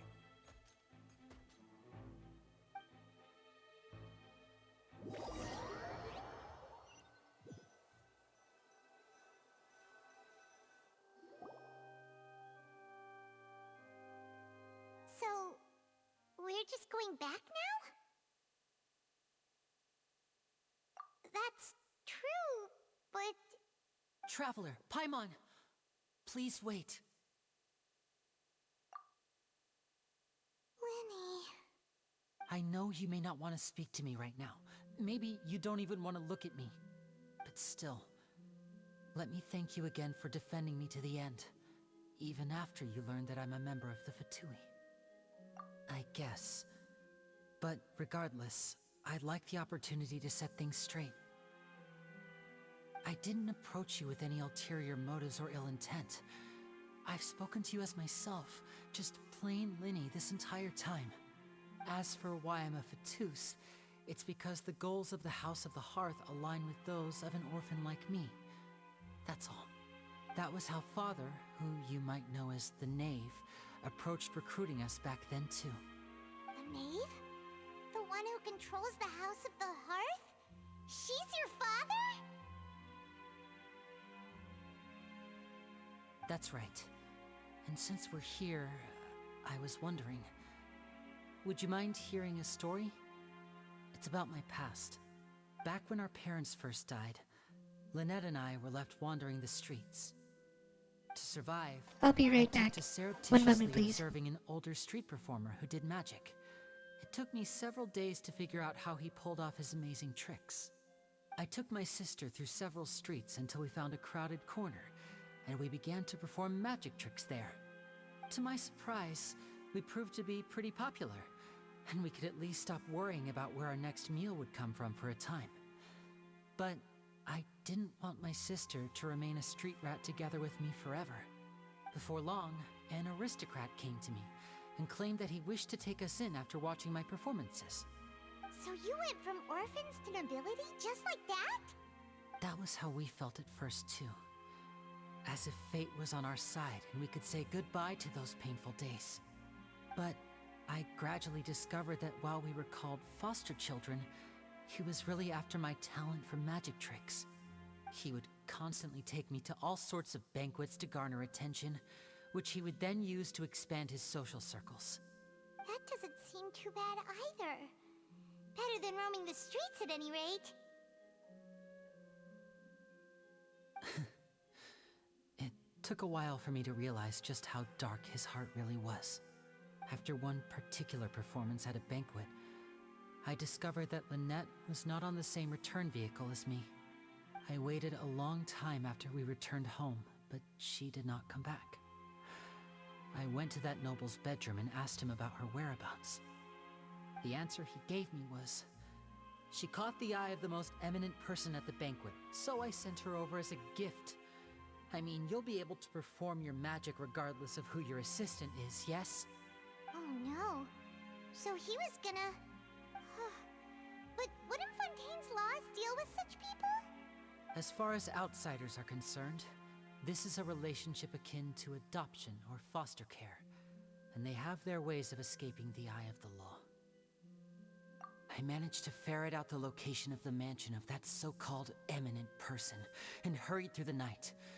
But by the time I leaped over the walls, avoided the guards, and made my way in, all I saw was the moonlit ground covered in blood, and the knave standing there in the darkness. So, she'd already taken care of that guy. That's right. She had rescued my sister before she could come to any harm, and had even discovered several girls hidden in a basement, all of them orphans.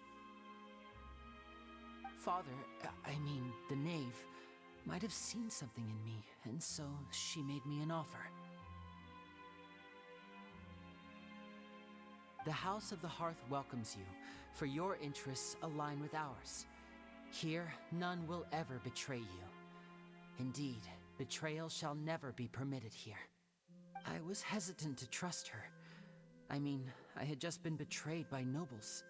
But she was also quick to destroy the noble who had taken us in at first, giving us back our freedom. Oh, so that's how the two of you joined the House of the Hearth.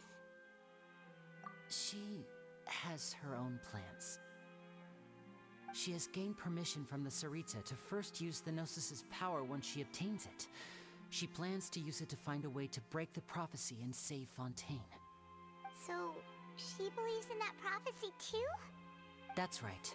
The whole House of the Hearth is currently working to combat that crisis. Today's case has also proven that people from Fontaine can indeed dissolve into some sort of water, thus further supporting the prophecy. Everyone at Hotel Bouffe d'été, including the knave, has their roots in Fontaine, and we will always defend our homeland. To us orphans, the only connection we have left to this world, apart from our family, is our homeland. So, from small deeds like distributing magic pockets to huge schemes like stealing a Gnosis, everything is aimed at dealing with that prophecy. It's all right. I understand. The only thing I can do is relate all this to you. I just hope you can understand that even as a member of the House, I have never stopped making my own decisions, and that I believe what I'm doing is right. If you should need anything at all in the future, feel free to find me. I will do my best to help you, as plain Linny.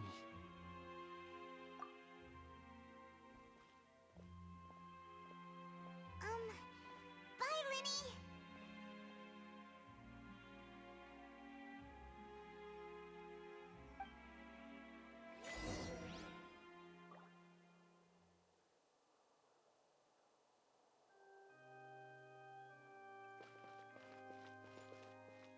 Well, this may be my favorite part in all of Genshin Impact. Maybe even better than saving Dvalin. This was phenomenal. The whole thing. Oh, I know. Hold on. I want to go to the character roster and see if that one character's dropped yet or not.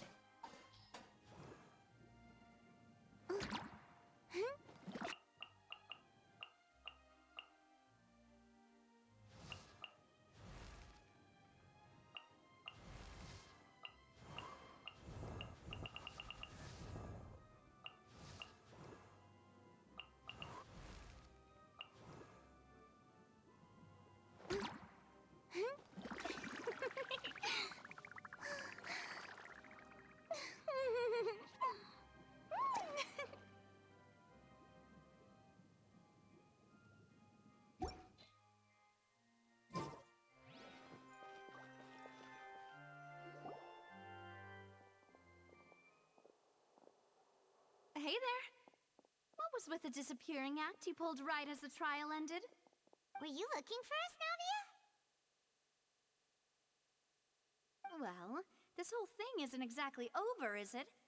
I do feel that we're getting closer to solving the serial disappearances case, though. Don't you think so, too?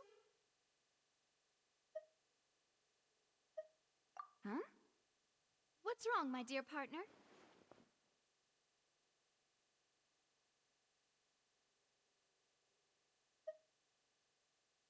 Besides, are you sure we're the ones who can crack a case that's been cold for decades now? And given that there's new evidence from the trial, there should be a trail of breadcrumbs for the Hydro Archon's people to follow now, right? Ah. I see. Well, I won't lie. I'm a little shocked to hear that from you. But I suppose you are just travelers who have only arrived in Fontaine after all. Sorry. I might have been too presumptuous. Don't say that, Navia. Ah, and we were having so much fun investigating with you, too. It was like having new waters flowing into a stagnant mire. I don't see why we're stopping. That's just something that needs to be figured out. What if it comes back to cause great harm to all of Fontaine? I'm a bit prone to nostalgia. Don't mind me. Wait, shall we have a farewell meal? You know, to commemorate our time as partners? Huh? Do we really need to get that formal? Well, guess you really did treat us as partners, huh? Well, I'd just like to have a proper ending to every important memory. That way there are no regrets later. Anyway, it would just be a meal, so it shouldn't take up too much of your time. You don't have to twist Paimon's arm if Boss Navia's treating Camp Paimon in! Oh, wonderful! In that case, why don't we return to the Court of Fontaine and head to the Hotel de Boer? I believe we'll make it just in time for dinner. All right then, let's have our farewell meal!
I came here several times with my father when I was little, but stopped eating here as often after growing up.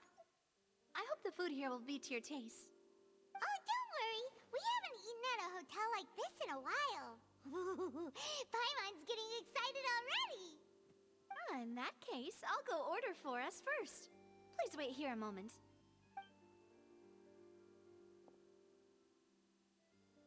Ooh, everything looks so good. People in Fontaine sure know how to enjoy life. Why, of course. Go ahead, try whatever you like. If the food's good, I'll make a group reservation for the rest of Spina di Rosula next time. And if it's not? Well, then I'll still bring everyone. Albeit with only one dish per table. You, sure have your own way of doing things. Oh, we called this a farewell meal, but we could also treat it like a victory feast, right? We did just win that case after all. Oh, true. Very true. In that case, boss, we'll have another 2 dishes. Huh? Paimon didn't mean that you had to order even more food.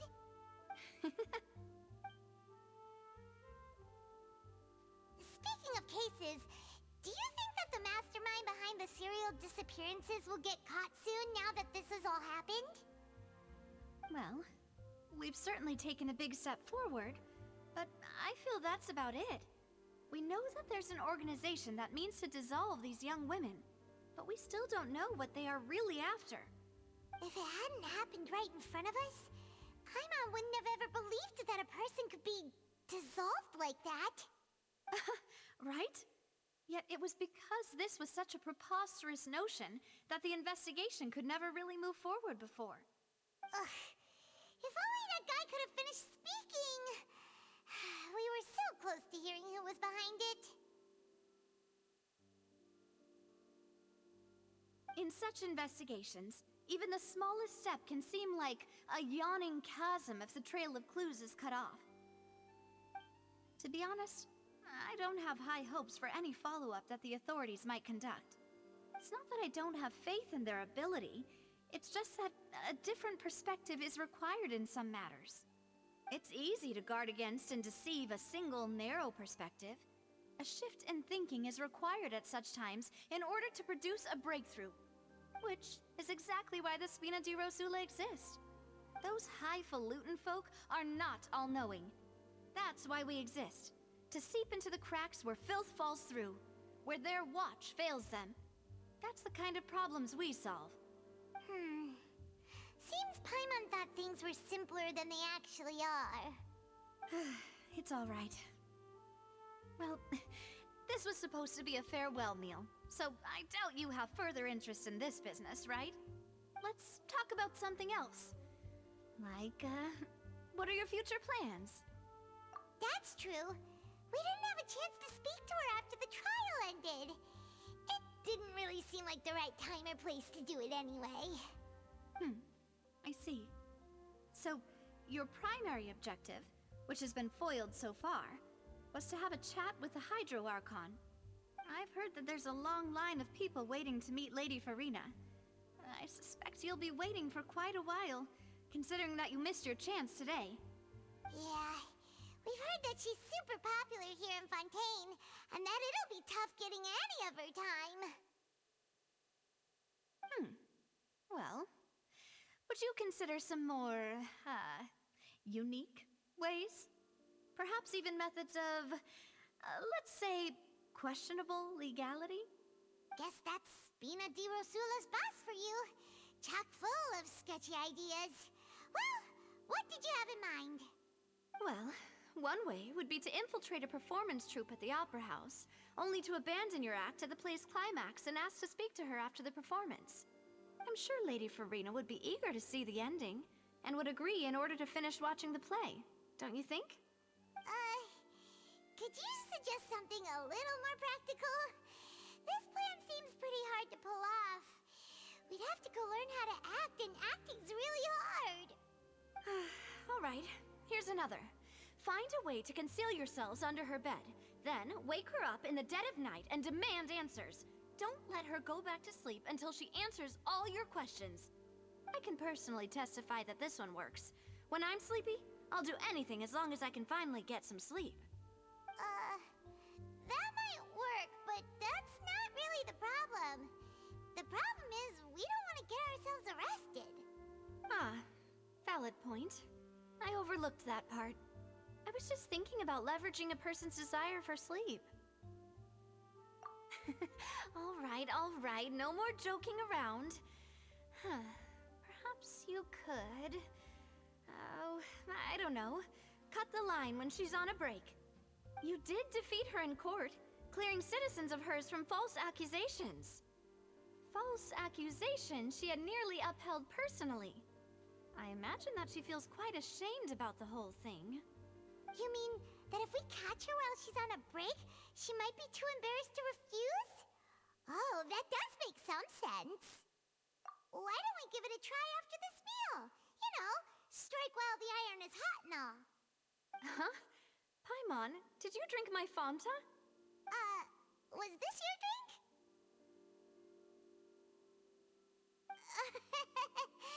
Sorry about that. Paimon wasn't really paying attention and the cup was right next to Paimon. Would you like to order another?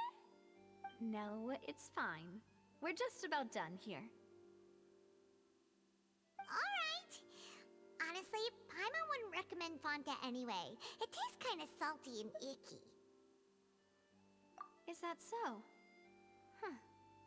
Well, in that case, we'll have to blacklist the Fanta here then. If we're all finished eating, then I'll go pay. Yeah, we're stuffed. Thanks for the treat, Navia.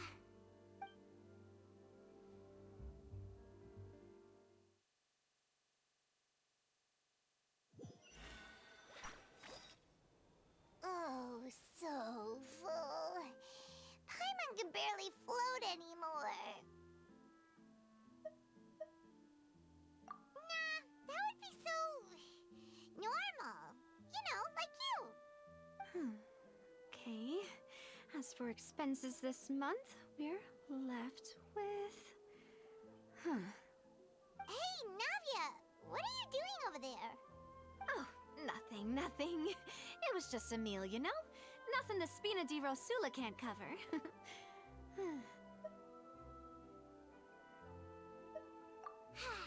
Let's get ready to try to meet the Hydro Archon again.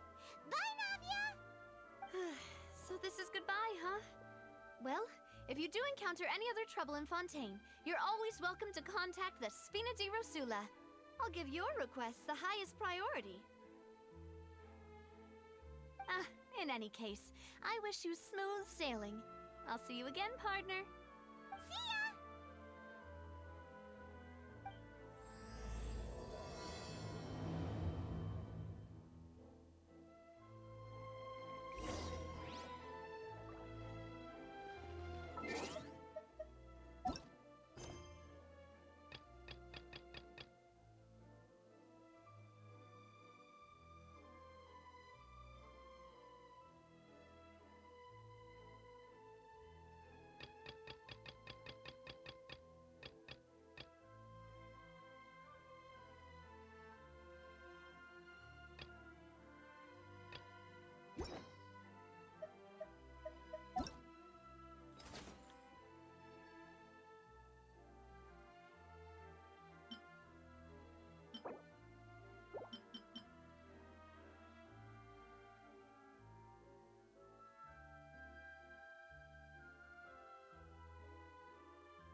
One moment, please. I will be right back.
So I'm almost positive he's gonna try to kill us. Oh, we went the wrong way. Gotta watch out for that thing. We'll take this, because we don't have anything. And now let's go this way and see about the treasure and the puzzles. And all of the good stuff.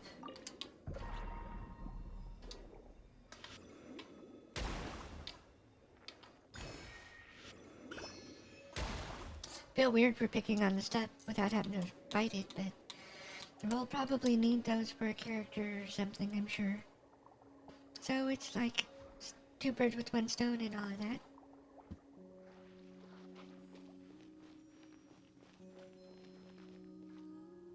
Nice and spicy. By royal absorption test. Animal test 6308.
I'll be at the fry pan. Absorption test. Animal test 6308.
Nice and spiked.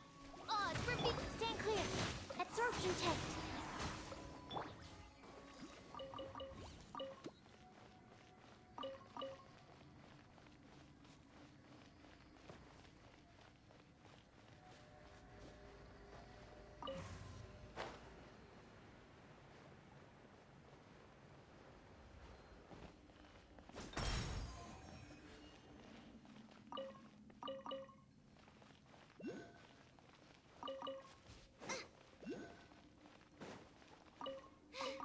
Now I got stomach cramps.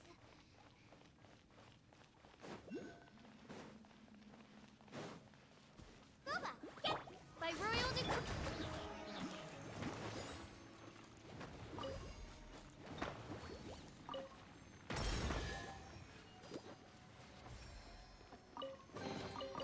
This is the kind of surprise I could sing about.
material.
Illusion test.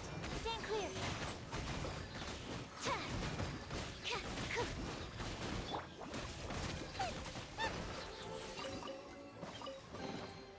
What a bountiful harvest!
Race you!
Race you! Ugh.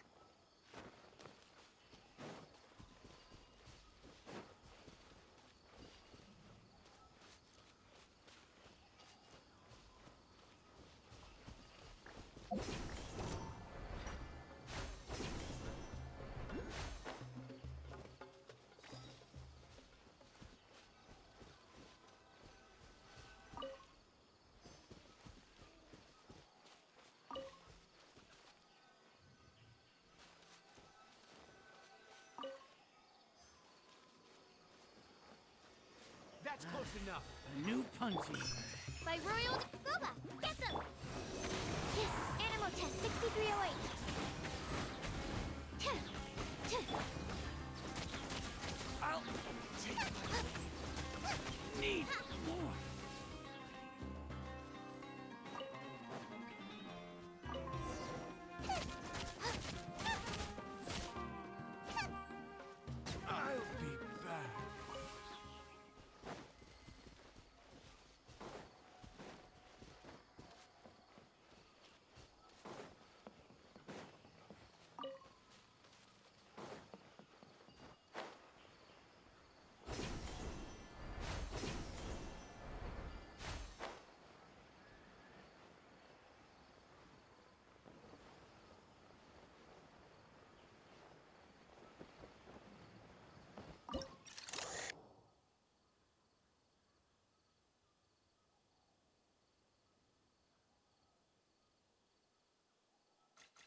be good. Nice and spicy. Absorption test. Stand clear.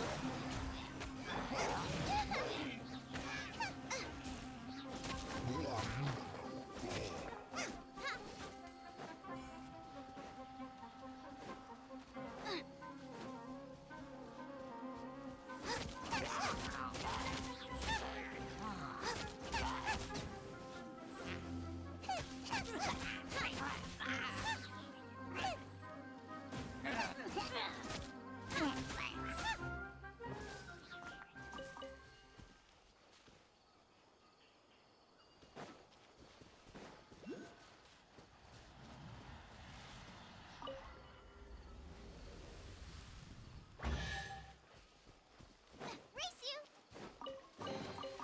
What a bountiful harvest!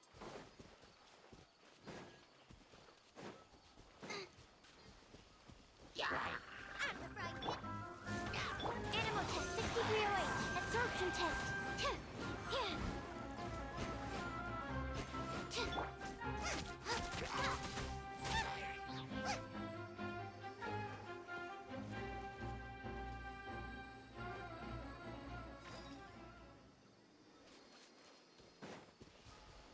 Race you!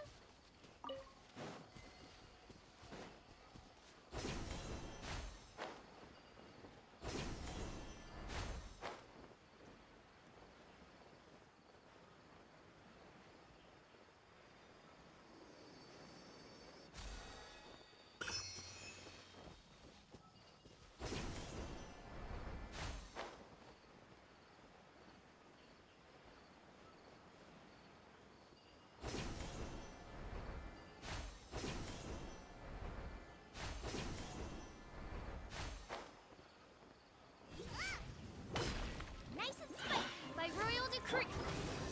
Animal test 6308. Yeah.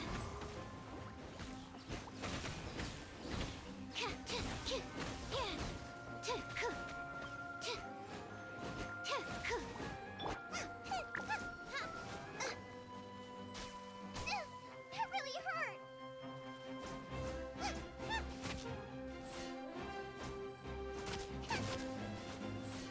Goba, get odds for me.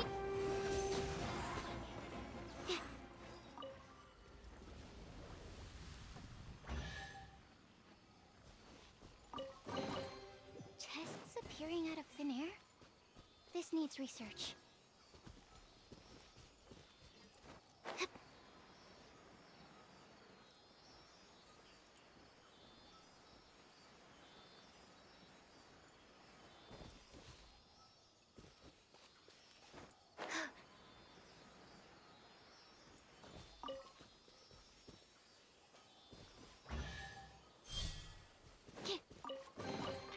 Chests appearing out of thin air?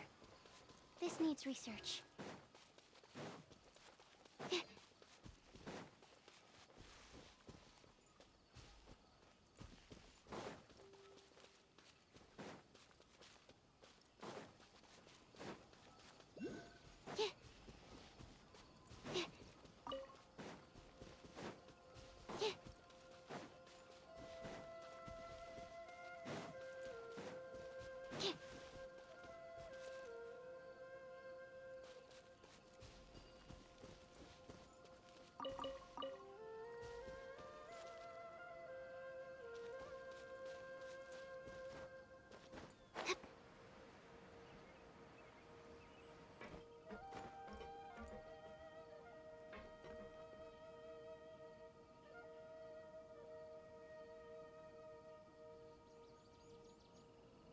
Okay, well, now looks like a wonderful place to stop. This has been another episode of Wasting Time with Faye and Genshin Impact. Thank you all for watching, and if you enjoyed the stream, please push that mislabeled red button, and you will be notified anytime I go live, I think. Thank you for wasting time with Faye, and I hope you have a wonderful day. Good night, everybody.